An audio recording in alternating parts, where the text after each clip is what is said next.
Kamera ready, sound ready, 3, 2, 1, action. Konsep dan urgensi demokrasi yang bersumber dari Pancasila, yaitu apa itu demokrasi? Secara etimologis berasal dari Yunani, demos rakyat, dan pratein pemerintah. Intinya pemerintahan dari rakyat, oleh rakyat, untuk rakyat. Demokrasi menjamin yaitu berpartisipasi warga negara dalam pemerintahan, kebebasan berpendapat dan beragama, rule of law, supremasi hukum, penghormatan hak minoritas, kesetaraan warga negara. Demokrasi dipandang sebagai ide dan norma filosofis, sistem sosial, sosiologis, sikap dan perilaku individu, psikologis. Pilar demokrasi menurut USIS 1945, kedaulatan rakyat, persetujuan dalam diperintahkan, kekuasaan mayoritas, hak minoritas, HAM, pemilu jujur, persamaan hukum, proses hukum wajar, pembatasan kekuasaan, pluralisme, nilai toleransi dan kerjasama. Pilar demokrasi Indonesia menurut Undang-Undang Dasar 1945, prinsip demokrasi universal, memiliki kekasan demokrasi berdasarkan ketuhanan yang Maha Esa, teodemokrasi. Yang kedua, 3 tradisi pemikiran demokrasi.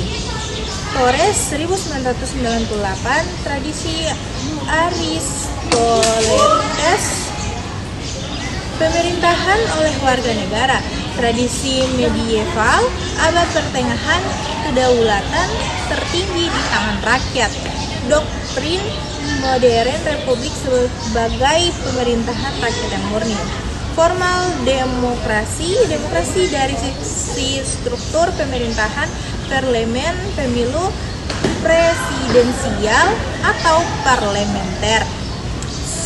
Substantif demokrasi sebagai proses bentuk partisipasi masyarakat, bentuk demokrasi substantif. Proaktif demokrasi fokus pada kepentingan pasar dan perlindungan dari piranti negara. Kedua, developmental demokrasi membantu manusia berdaya dan berkembang melalui partisipasi. Equilibrium, apatisme, warga dianggap fungsional agar sistem tidak overload tuntutan. Yang ketiga, pemikiran tentang demokrasi Indonesia. Demokrasi Indonesia memiliki khasan budaya, secara dan nilai Pancasila. Muhammad Hatta mengidentifikasi demokrasi desa, rapat mufakat, proses rakyat, budaya saling tolong menolong. Yang keempat, pentingnya demokrasi dalam sistem politik modern. Demokrasi modern muncul di Eropa abad ke-17 melalui pemikiran Hobbes, Montesquieu. Mengapa demokrasi itu? Mencegah kekuasaan absolut negara, memberikan ruangan partisipasi warga, mendorong keadilan dan kesejahteraan, membentuk interaksi sosial yang sehat, saling menghormati dan toleransi. B. Menanya alasan mengapa diperlukan demokrasi yang bersumber dari Pancasila. Yang pertama yaitu sumber nilai demokrasi dari tradisi desa atau Nusantara. Demokrasi sudah muncul sejak masa kerjaan lokal di Indonesia. Prinsip seperti musyawarah mufakat, gotong royong dan hak rakyat untuk protes sudah dipraktikkan. Contoh dari Minangkabau, keputusan harus melalui mufakat. Kepemilikan tanah bersifat komunal untuk kepentingan bersama masyarakat desa. Rakyat berhak menyampaikan keberatan kepada pemimpin bila ada aturan tidak adil. Yang kedua, sumber nilai dari Islam, yaitu akar demokrasi berasal dari keyakinan tauhid, semua manusia setara di hadapan Tuhan. Yang kedua, Nabi Muhammad membentuk tatanan Madinah sebagai nation state dengan prinsip persatuan dan musyawarah.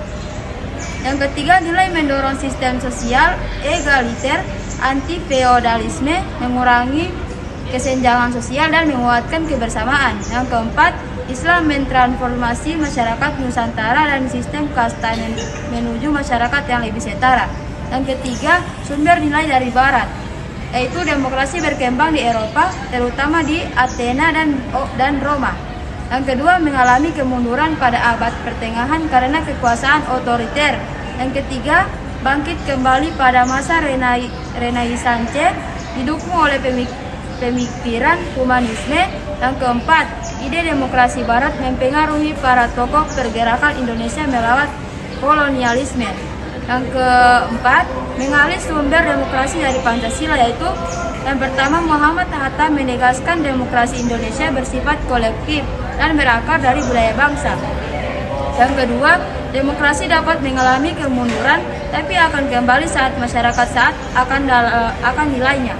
Yang ketiga, tiga sumber demokrasi Indonesia, yaitu tradisi Nusantara, Islam, dan Barat. Yang kelima, mengapa demokrasi Pancasila diperlukan? Karena masih ada berbagai persoalan demokrasi di Indonesia, yaitu yang pertama, buruknya kinerja partai politik. Yang kedua, krisis partisipasi politik rakyat. Yang ketiga, munculnya dinastis politik. Yang keempat, demokrasi cenderung memberi ruang pada oligarki. Yang kedua, ada ketimpangan antara elit politik dan rakyat. Yang ketiga, negara terlihat demokratis secara formal, tapi kekuasaan terkonsentrasi pada kelompok kecil. Inti dari kesimpulan ini, yaitu demokrasi Indonesia tidak hanya meniru Barat, tetapi hasil perpaduan. Yang pertama yaitu nilai asli Nusantara atau musyawarah dan gotong royong. Yang kedua, nilai Islam atau kesetaraan dan keadilan. Yang ketiga, nilai Barat atau humanisme dan kebebasan individu. C. Sumber historis, sosiologi, dan politik demokrasi Indonesia yang berasal dari Pancasila. Muhammad Hatta menegaskan bahwa demokrasi Indonesia bersifat kolektivitas dan berakar kuat dalam budaya rakyat, khususnya melalui tradisi musyawarah, gotong royong, dan kebersamaan. Demokrasi Indonesia bukan sepenuhnya adopsi dari Barat, melainkan memiliki sumber nilai yang tumbuh dari budaya Nusantara sendiri, serta diperkaya oleh ajaran Islam dan inspirasi demokrasi Barat.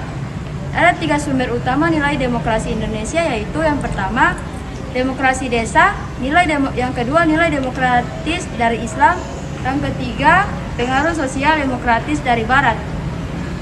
Yang pertama yaitu sumber nilai demokrasi dari desa Nusantara.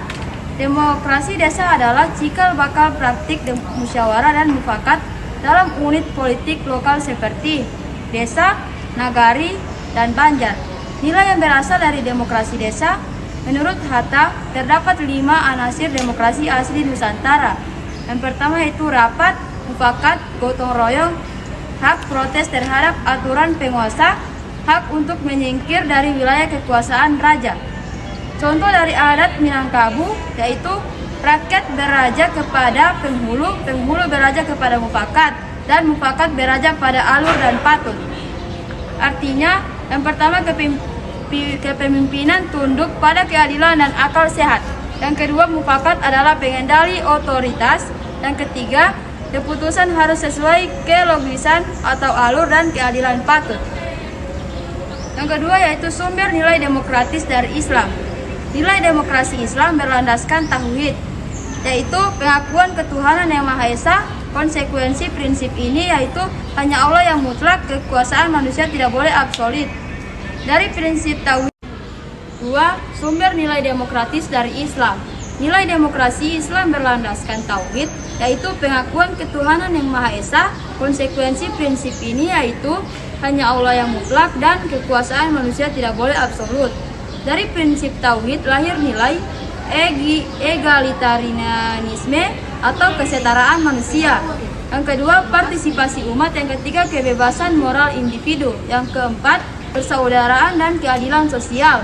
Contoh penerapannya terjadi pada zaman Nabi Muhammad SAW melalui Piagam Madinah, konsep umatan wahidah, masyarakat terbuka dan inklusif, partisipasi semua warga tanpa membedakan agama. Yang ketiga, sumber nilai demokrasi dari Barat. Demokrasi di Barat berakal dari tradisi Yunani atau Athena dan Republik Romawi. Setelah mengalami kemunduran pada abad pertengahan, demokrasi bangkit kembali melalui Renaissance, reformasi Protestan, dan pembentukan negara bangsa modern.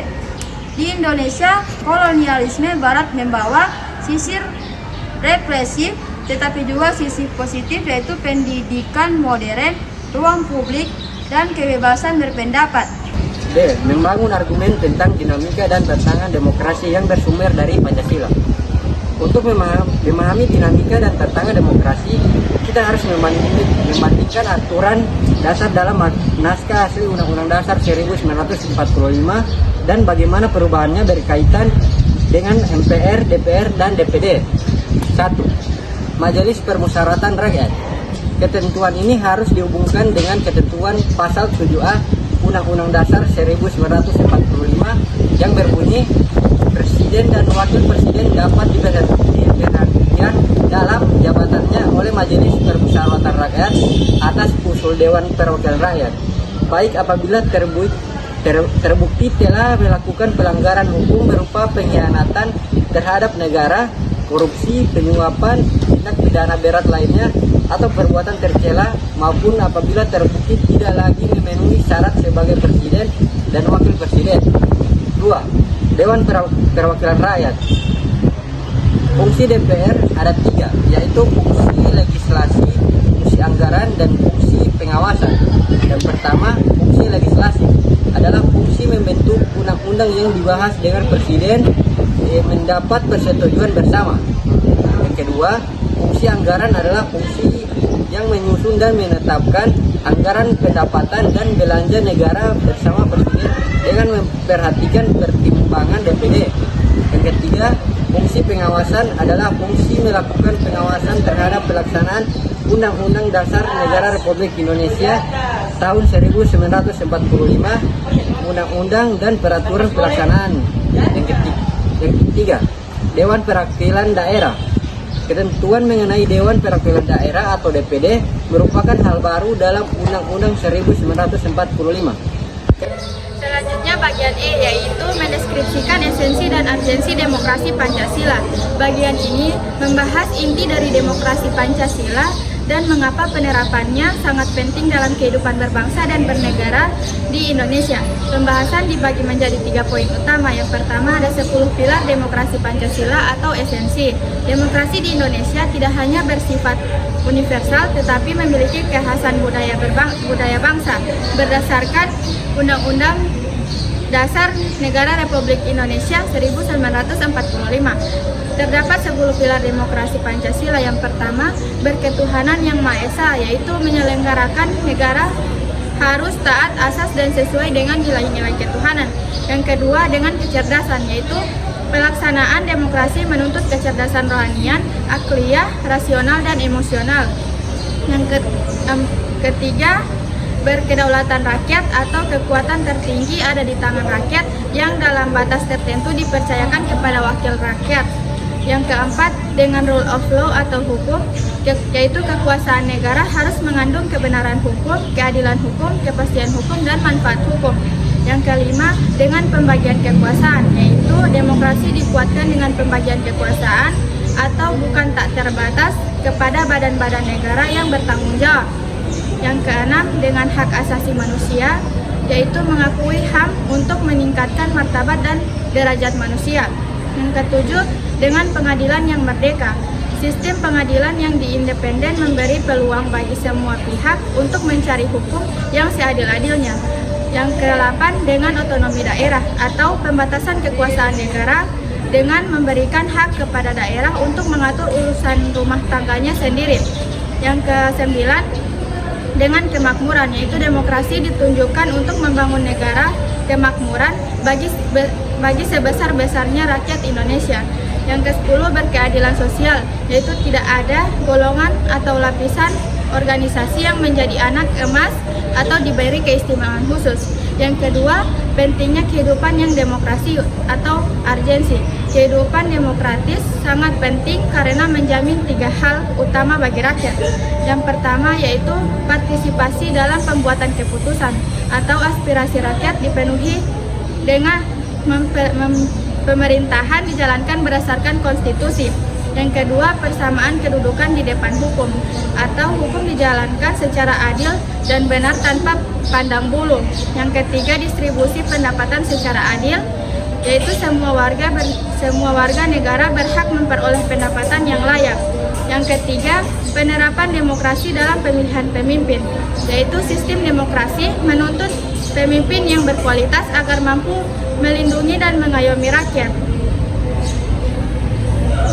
Berdasarkan sistem demokrasi Indonesia, kriteria pemimpin yang ideal yaitu meliputi yang pertama, beriman dan bertakwa, yaitu pemimpin harus menyadari tugasnya sebagai amanah dari Tuhan dan mensyukuri dengan melayani rakyat, bukan menyalahgunakan jabatan. Yang kedua yaitu bermoral atau berakhlak. Pemimpin harus memiliki pertimbangan baik dan buruk. Sejarah mencatat bahwa pemimpin yang zalim dan tidak bermoral seperti Amangkurat I atau Raja Louis pada akhirnya akan membawa kesengsaraan bagi rakyat dan kehinaan bagi dirinya sendiri. Sekian dari kami. Wassalamualaikum